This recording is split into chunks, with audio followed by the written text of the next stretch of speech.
UFC 273 is going live tonight, guys. April 9th, 2022, Jacksonville, Florida. We have an exciting card that's going to be starting here in just a couple hours. So I want to get this video out for you guys that want to play some bets tonight, have some predictions for you guys. I've been watching the UFC since literally renting them at Blockbuster back in the day. So I've been around UFC for a long time. I watch every single event. It's an exciting card tonight. One of my favorite cards of the year so far, and actually it's probably my favorite card of the year so far, but obviously earlier in the year they usually backload UFC cards. So like as the year goes on, you have UFC for like International Fight Week. They're in the middle of July usually, and then towards the end of the year they usually try to stack some cards. So from what I'm seeing here today, Alexander Volkanowski versus Korean Zombie. Starting it off, I think Volk's going to win if this goes 5 rounds. Volk's calling a finish tonight. Korean Zombie is not easy to finish by any means, so I don't think he's actually going to get him out of there. But I do think there is if you really want to do it, maybe place a bet for a knockout on Jung, because it's not really worth betting on Volk tonight unless you're putting like Giants amounts, because he's a minus 720 favorite.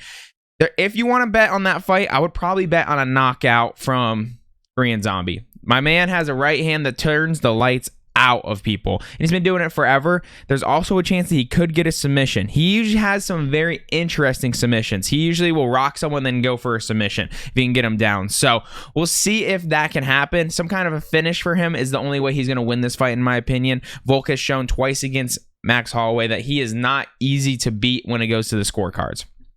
Second title fight of the night, we got Aljo Sterling and Peter Yan. This one is going to be closer than people think. Rematches are always tough. Now that Aljo has a feeling on Peter Yan and how good he truly is, and how, like, Aljo won round 1, and then he arguably won round 2 the first time, and then you could just see Peter Yan starting to take over because Aljo just sent it out the gates, trying to get him out of there. So this fight is going to be closer than the odds are right now. Peter Yan's a minus 435 favorite, which he deserves. The dude's an absolute beast.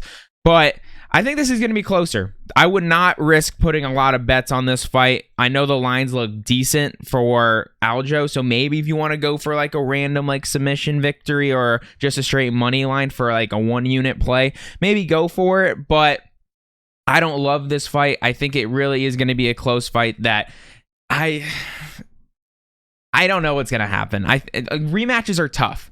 They're always tough.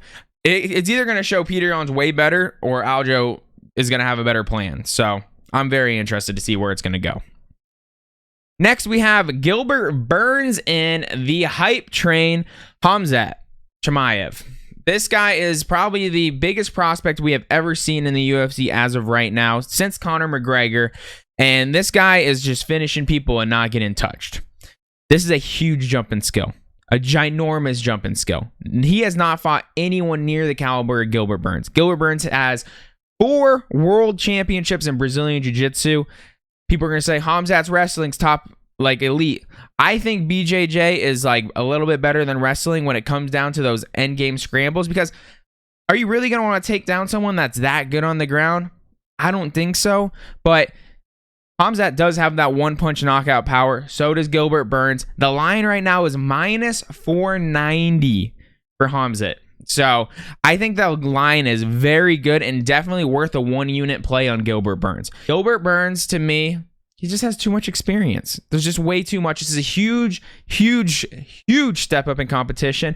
And that plus 360 odds is just screaming, put 1 unit on it. If you lose it, you lose it. Congrats, Khamzat. Like, you really are legit then. But I think this is going to be a difficult fight.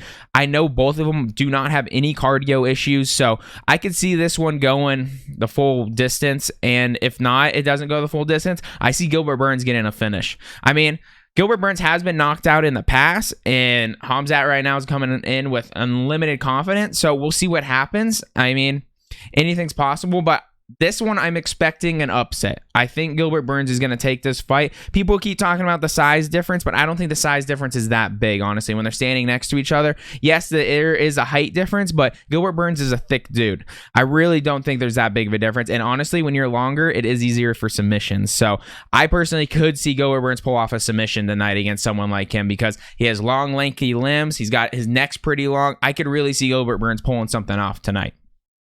Next, we have Mackenzie Dern and Tisha Torres. Tisha is probably one of the most experienced women UFC fighters out there. She has a ton of fights under her belt. She's fought everyone under the sun.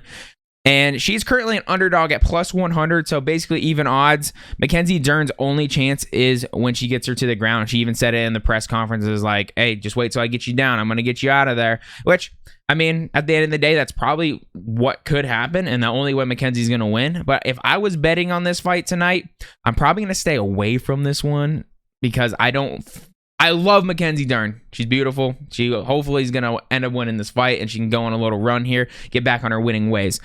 But Tisha Torres, like I said, she just has all this experience. I don't think she's going to be that easy to be taken down. She has really good takedown defense in the past and usually gets up right away. So I would probably lean toward Tisha Torres in this fight if I was going to be completely honest. There's experience over time. I think she's going to win. Mackenzie Dern on the feet is very weak, so we'll see what ends up happening. Could be a really boring 3-round women's fight. That's kind of my expectations on this one. And then the last one on the main card, we have, I don't even know how to say his name, Pekel and Madsen. I would just stay away from this fight. This is two guys that usually go 2 to 3 rounds in their fight, so almost a distance almost every time they fight. It's going to be hopefully exciting because they both do have like high volume striking, but I don't see it being like a knockout fight, so I would definitely stay away from it if you're betting, but hopefully it's an exciting fight because they do like to throw punches. And then the prelims, we have Ian Gary, another huge prospect right now out of Ireland. He says he's better than anyone ever on the mic, even Conor McGregor. So we'll see. He's talking a big game, but Darian Weeks tonight at plus 280 is legitimately an issue. This guy has finished every fight that he's been in except for one. And his last fight, he lost to a very experienced fighter. So I really think that these odds at plus 280 to minus 365 are a little skewed. I think this fight's going to be a lot closer than people think, or we're going to find out Ian Gary is just the real deal like he thinks he is. So it's one of those fights where it's going to be either how I said with who's fighting second. It's either going to be like the Peter Yan situation where it's going to be an absolute blowout, or we're going to get a little surprise here. So I'm excited for that fight. That's what we got to love about MMA. It's hard to make clear-cut predictions because you never know what's going to happen. And then the other fights I wanted to touch on would probably be the Aspen Ladd fight. The reason it's down so far on that prelim is because they do like to show up and have some good women's fights early on in the night to hopefully push women's MMA further. So we have number 4 versus number 7.